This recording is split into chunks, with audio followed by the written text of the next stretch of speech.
فبأي آلاء ربكما تكذبان. ایک صاحب نے مجھے کہا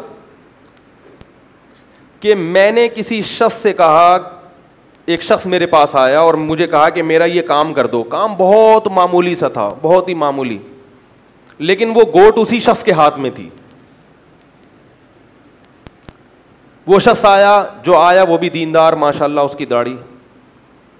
اس نے کہا میرا یہ کام کر دو. اس نے کہا میں کروں گا لیکن فری میں نہیں کروں گا, اس کام کے 1,00,000 روپے لوں گا میں. کیا کہا بولو بھائی؟ مثالیں میں اس لیے دیتا ہوں کہ اس سے بات سمجھ میں آ جاتی. کام کچھ بھی نہیں ہے. تو اس نے کہا یار اتنا سا کام ہے, کچھ بھی تو نہیں ہے, اتنے پیسے. اس نے کہا اب میں فری میں کرتا ہی نہیں, آپ کہیں اور سے کروا لیں یہ کام. دونوں نمازی ہیں, دونوں داڑھی والے ہیں.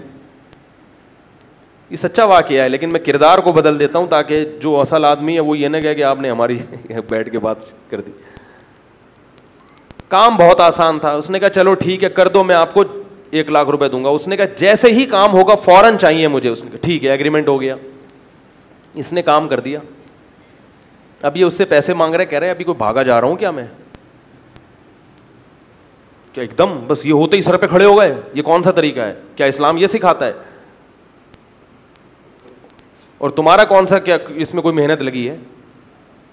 اب دونوں کا آپس میں کیا پیدا ہو رہا ہے؟ بغض. اس میں غلطی پر کون ہے بولو بھائی؟ جس نے کام کیا ہے وہ غلطی پر ہے یا نہیں؟ بولو نا بھائی, جس نے کام کیا وہ غلطی پر ہے, جس کے لیے کام کیا گیا وہ غلطی پر ہے. لیکن وہ ابھی آپ کو غلطی پر لگ رہا ہے اس لیے کہ آپ اس معاملے میں خود انوالو نہیں ہیں. اگر آپ نے پیسے دینے ہوتے تو آپ میرے پاس آ کے کہتے کہ کیا اس نے تیر مار لیا, 2 لفظ اس نے کہے ہیں, یا جا کے تھوڑا سا کام کیا اور میرے سر پہ مسلط ہو گیا. اس وقت آپ کو غلطی پر وہ لگے گا جو آپ سے پیسے مانگ رہا ہوگا. یقین نہ آئے تو میں ایک ٹرائل کروا کے دیکھ لیتا ہوں, کسی کے ساتھ بھی بغیر بتائے. بتا دیا تو پھر تو آپ ہوشیار ہو جائیں گے.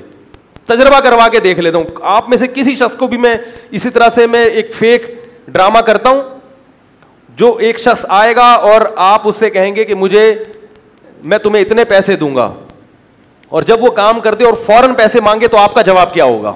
آپ 99% لوگوں کا جواب یہی ہوگا کہ بھائی اتنی بھی کیا جلدی پڑی ہوئی ہے, میں کوئی بھاگا جا رہا ہوں, ابھی میرے گھر کا یہ مسئلہ ہے, ابھی ایکچولی بینک میں پیسے نہیں ہیں, ابھی 1 تاریخ کو تنخواہ ملے گی, ابھی یہ ہوگا, ابھی یہ ڈرامے بازی کیا ہو جاتی ہے, شروع ہو جاتی ہے. داڑھی والے, نمازی, پرہیزگار, خلیفے تک یہ کام کر رہے ہیں, چاہے بزرگوں سے خلافت ملی بھی ہو, اللہ ماشاء اللہ. زبان کی جو الفاظ ہے نا, ان کی ہماری نظر میں کوئی حیثیت ہے ہی نہیں.